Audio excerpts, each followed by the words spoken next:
Halo semuanya, perkenalkan nama saya Maria Clemencia Nirmala Abur. Saya dari kelas 11A. Di sini saya akan menjelaskan materi teks drama. Selamat menyaksikan. Apa sih itu drama? Drama berasal dari bahasa Yunani, yaitu draumai, yang berarti berbuat, berlaku, bertindak, beraksi, dan sebagainya. Drama juga bisa berarti perbuatan, tindakan, atau action. Jadi bisa kita simpulkan bahwa pengertian drama adalah sebuah lakon atau cerita berupa kisah kehidupan dalam dialog dan lakuan tokoh yang berisi konflik. Dalam Kamus Besar Bahasa Indonesia, drama memiliki beberapa pengertian, diantaranya sebagai berikut. Yang pertama, drama diartikan sebagai syair atau prosa yang menggambarkan kehidupan dan watak melalui tingkah laku atau acting atau dialog yang dipentaskan. Yang kedua, drama adalah cerita atau kisah yang melibatkan konflik atau emosi yang khusus disusun untuk pertunjukan teater.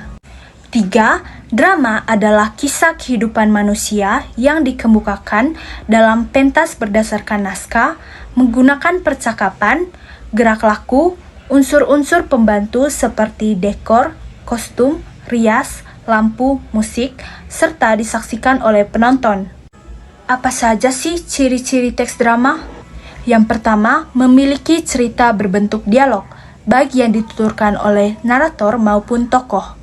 Yang kedua, memiliki instruksi khusus yang harus dilakukan oleh aktor saat memerankan tokoh di dalamnya dan biasanya ditulis dalam tanda kurung. Yang ketiga, membuat banyak konflik dan aksi. Yang keempat, teks drama berada di atas atau samping kiri dialog.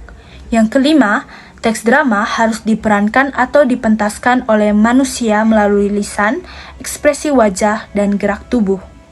Yang keenam, biasanya didukung oleh pencahayaan dan musik. 7. Biasanya dipentaskan dengan durasi kurang dari 3 jam. Dan yang terakhir, memerlukan latihan khusus sebelum dipentaskan. Berikutnya adalah unsur-unsur teks drama. Unsur-unsur teks drama terbagi menjadi unsur intrinsik dan unsur ekstrinsik.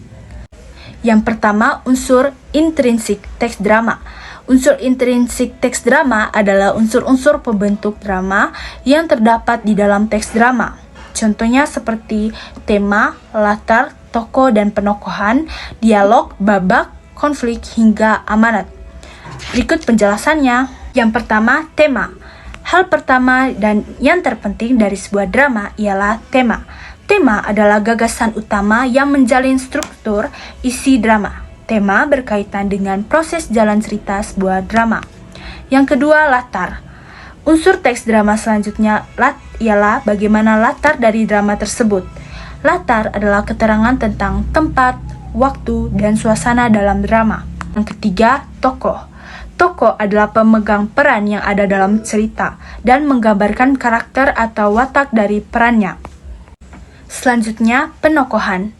Penokohan adalah proses, cara, atau perbuatan menokohkan dapat diartikan sebagai proses penciptaan citra tokoh dalam karya sastra.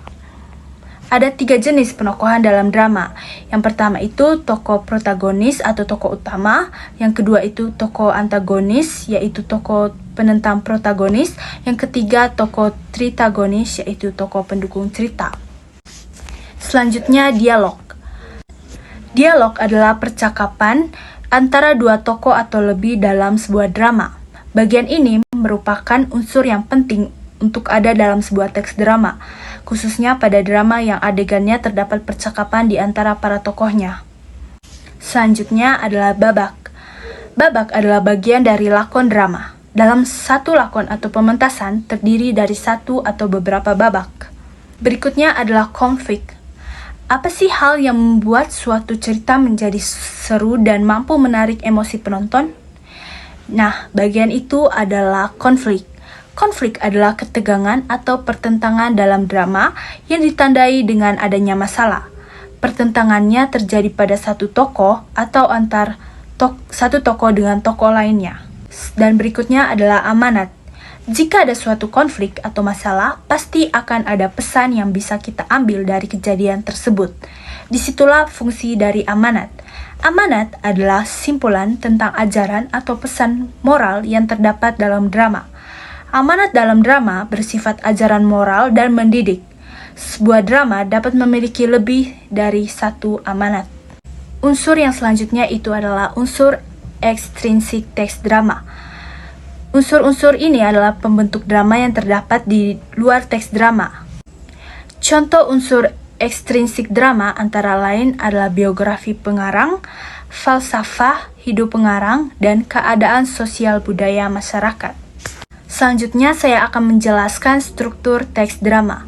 Yang pertama itu ada prolog. Prolog adalah pembuka atau pengantar yang disampaikan oleh narator atau tokoh tertentu. Yang kedua adalah dialog. Dialog adalah percakapan antar tokoh yang menggambarkan cerita. Yang ketiga ada epilog. Epilog adalah kata-kata penutup yang berisi simpulan atau amanat. Sekian saja penjelasan dari saya. Terima kasih telah menyaksikan.